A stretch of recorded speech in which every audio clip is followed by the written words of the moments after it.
کہ خیموں میں آواز گئی، فضہ خیمے کے دروازے سے اس پورے منظر کو دیکھ رہی تھی، تیزی سے گئی، شہزادی زینب سے فرمایا شہزادی مبارک ہو، حسین کے بچپن کا دوست حبیب ابن مظاہر آ گیا ہے۔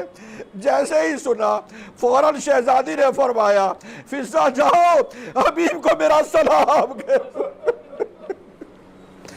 حبیب کو میرا سلام کہہ۔ ایک مرتبہ لیجئے، فضہ واپس آتی ہے، آنے کے بعد ایک مرتبہ حبیب کو متوجہ کیا، حبیب زہر نصیب تیرا، علی کی بیٹی حسین کی بہن تمہیں سلام کہہ رہی ہے۔ حبیب نے بابا اتار دیا، سرو سینہ پیٹ لیا، آئے رے میرے آقا پر، میری شہزادی پر وہ مصیبت آ گئی کہ شہزادی بھی غلاموں کو سلام پہنچا رہی ہے۔ الا لعنت اللہ علی القوم الظالمین وسيعلم الذين ظلموا أي منقلب ينقلبون إنا لله وإنا إليه راجعون رضا بقضائه وتسليما لأمره ربنا تقبل منا إنك أنت السميع العليم ماتم حسین۔